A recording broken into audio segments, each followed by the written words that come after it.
I'm Aaron from PhoneDog.com, and yeah, the high-end devices are dominating the conversation right now. Between the Galaxy S3, the Note 2, and the upcoming HTC One X, they're commanding a lot of mind share, but there are some awesome mid-range devices out there that are going to be great in this holiday season for mom, for grandma, and more. Two of those are the Samsung Galaxy Stellar and the Samsung Galaxy Victory 4G LTE. Both pack dual-core Snapdragon S4 CPUs, 4-inch displays, decent cameras, and nice big batteries. And on top of that, they have Android 4.0. It's a dogfight. Which one's the best? Is it the Galaxy Stellar or the Victory? We'll find out. But first, special thanks to our partners at Best Buy Mobile for giving us devices like these for use in our One-Paw Bandit giveaway game, which we turn around and give to you on the site at instantwin.phonedog.com. When you go into Best Buy Mobile to get either of these devices, you'll walk out working. They'll help you set up your email, your contacts, your camera settings, everything. So when you walk out the door, you're getting 4G LTE, you're downloading things at super fast speeds, and more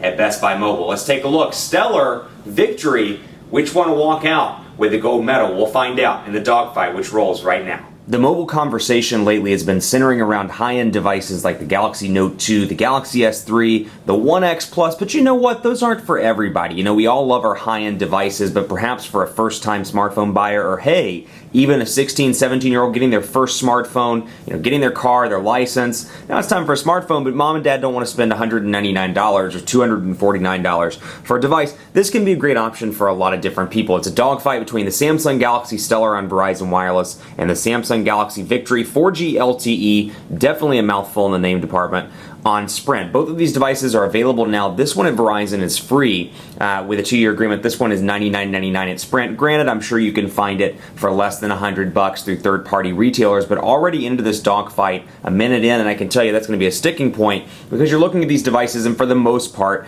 they're relatively similar in terms of specs. But this one, $100, you're like, hey, for $100 on AT&T, I can get the One X, I can get the Lumia 900 for $50, and obviously they'll be doing holiday promotions as Q4 ramps up. So you're like, why in the world are these devices so expensive given that, this one's free, this one's $99.99?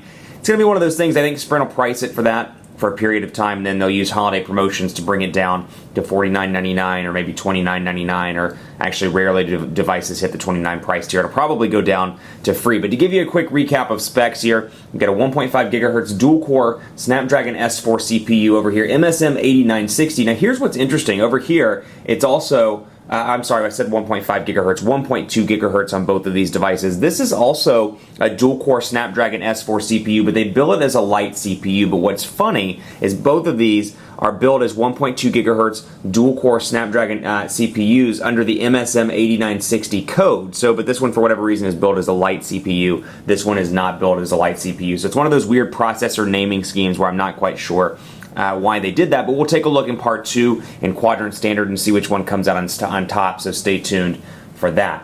Display wise, you've got a 4-inch display on both of these devices, 480 by 800 pixels. You've got a 3-megapixel camera over on the Galaxy Stellar, no flash in this device, no HD video capabilities over here. Then you've got 4G LTE capabilities on Verizon. You've got a 2,100 milliamp hour battery on this device as well. So think about this, same battery size as the Galaxy S3, much smaller display.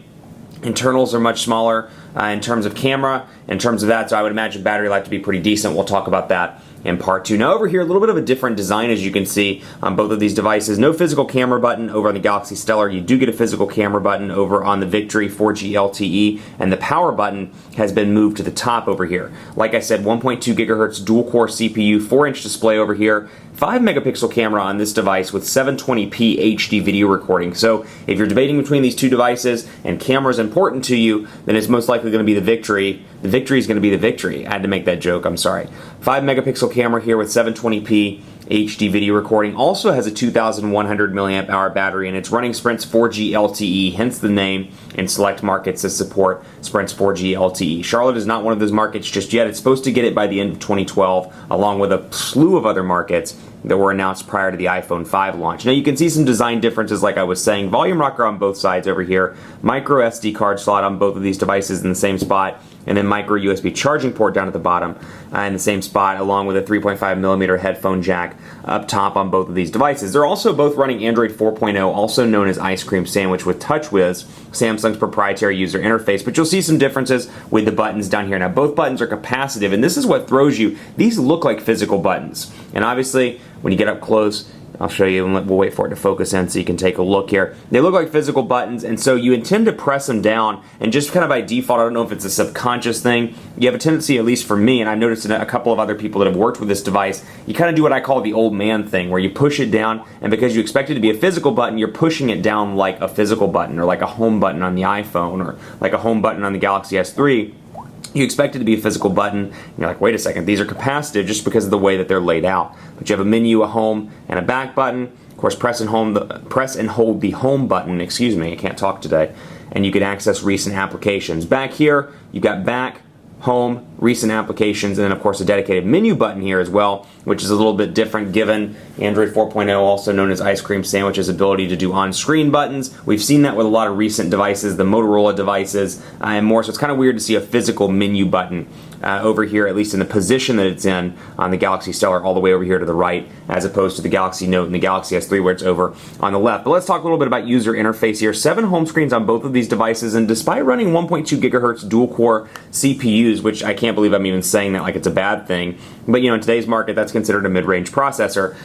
They're both very fast, and I have had no problems with speed whatsoever. It's one of those things, finally, mid-range Android devices, is if you can even call these mid-range Android devices, have made it up to the tier at least of kind of low high-end devices. These are very fast out of the gate. Out of the gate at free, despite the camera and despite some other features, this is a device I would carry from a speed perspective. I mean, it's very fast with little to no lag. You've got 7 home screens, a lot of customization. They brought a lot of the user interface things from the Galaxy S3 and the Note over to this device, and it's really nice. And it's nice to see these devices at a low price tier so people that don't want to spend $199 can take advantage of a device that's still good, but doesn't cost $200, which is really nice. So apps and widgets on both of these devices, as you can see up here. Typical TouchWiz layout, and then your home screens, or excuse me, your notification bars. A little bit different here, and this is something that I've kind of pegged Verizon on several times in recent reviews and dogfights. The ongoing Wi-Fi notification is obnoxious, and unfortunately, instead of having it up here where you can turn Wi-Fi on, which I'll turn it off actually on the Victory, you don't have it up here as a physical button.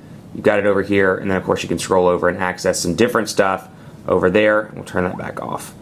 And whereas over here all you get is Wi-Fi, Bluetooth, GPS sync, and screen rotation up the top. This is a little bit more of an implementation like the Note 2 and the Galaxy S3 where you can scroll through, but over here you get the ability to automatically brighten the display from the notifications bar. But back to what I was saying about the Wi-Fi notification, it's very annoying. Verizon assumes that because everybody's on tiered data plans, Wi-Fi is an option, and which it is. It's great to see that carriers are pushing Wi-Fi. That said, I can't remove this Wi-Fi notification. It's ongoing, and I think you'll find that if you've used something like the Galaxy S3 on AT&T, or you've worked with another Android device in the past, it just kind of, you come over here and you hit it by accident, and you're like, oh, okay, of course it turns on Wi-Fi, so Wi-Fi is going to come up, bam, Wi-Fi on. And it's just obnoxious. And another thing that's really frustrating, when I connect to office Wi-Fi, for example, even when Wi-Fi is off, it will auto-activate and ask me if I want to reconnect to my office Wi-Fi. So every time I do that, I have to physically forget the network so it doesn't do that when I walk in. Very annoying. Don't care for the implementation there, and I think a lot of people, at least people that are well-versed in phones, will find that annoying. Granted, for the first-time smartphone buyer, which this is obviously marketing towards, they may or may not care about that, but that's something that as a smartphone person, and as people out there that are watching this video that are well-versed in smartphones, I think you might find that kind of annoying. Let's take a look at the pre-installed applications over here on both of these devices, and you can go over here and see the downloaded applications on both units, stuff that I've downloaded during my testing. And then, of course, you've got the physical applications that Verizon's installed. Amazon Kindle, MP3, Amex Serve, VCast apps, Audible. Get a lot pre-installed out of the gate here. IMDb, you've got Let's Golf 3, you've got, let's see, Samsung's Media Hub comes pre-installed on both of these devices, as you can see here. And then you got Mobile Hotspot over here, My Verizon Mobile, Plants vs. Zombies, Quick Office. You got, let's go back through here, VCast Tones, Visual Voicemail, which is $2.99 per month on Verizon, VPN Client, VZ Navigator, and more. So you get a lot of Verizon bloatware out of the gate. Unfortunately, none of this can be uninstalled except for maybe the games. Let's take a look and see if the games can be uninstalled. Application Manager.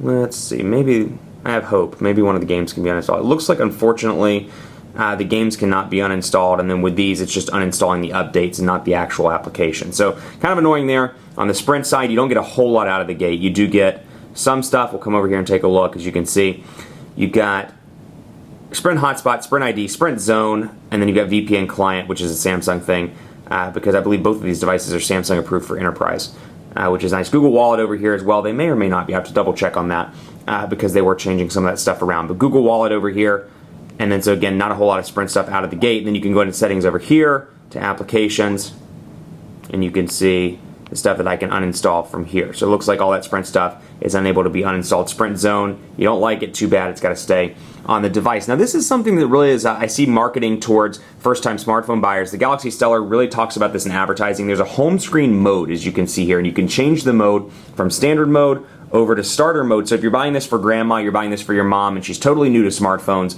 you can switch this over to starter mode, also known as easy mode on some of the Samsung devices. And you've got some nice widgets from the home screen here, some favorite apps, a physical keypad widget that's on the home screen, favorite contacts, and more, so you don't have to dive too much into the menu. And you'll notice when you're in starter mode, we'll start it up and then come back. So you can see the apps are still there, so it's still got very much of an Android look and feel in juxtaposition to the Pantech Flex, for example, which is on AT&T. When you change it to easy mode, it goes totally like feature phone on you. It's a little bit different over here. It does keep the Android look and feel, but you'll notice that you've got a physical keypad over here, making it much easier to type on. Now over on this device, you do not get that.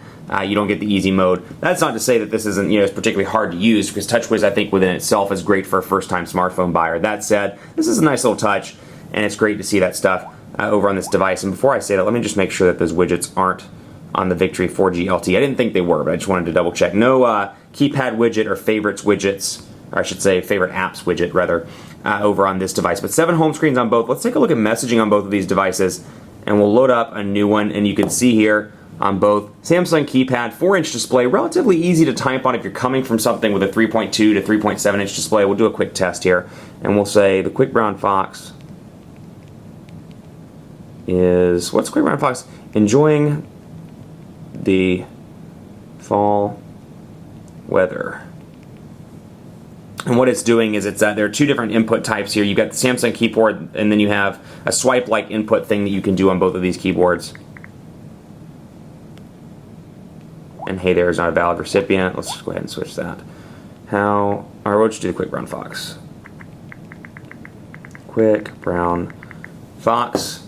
And of course, typing issues galore. I'm not a huge fan of the Samsung keyboard on both of these devices, and just in general, I actually prefer third-party alternatives from Google Play. And you can get a bunch of stuff from Google Play. That said, you've got a couple of different options here.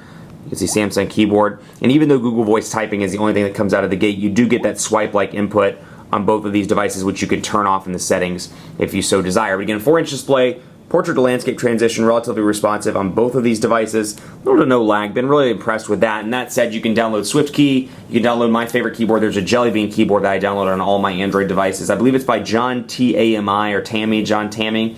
You can find that in the Google Play Store, and I find that one to be relatively decent. SwiftKey, there's a ton of different options in the Google Play Store. Quickly, let's take a look at the web browser on both of these devices. We'll load up phonedog.com and take a look at the portrait to landscape transitions and pinch to zoom responsiveness. Now, Sprint's 3G, not the best in the world, but if you're in a 4G market, you'll really enjoy the speeds. It'll be nice to see Sprint, at least in the Charlotte area, pick up those 4G LTE speeds by the end of the year. This one is 4G LTE on Verizon, which is celebrating its 400th market in the US next week.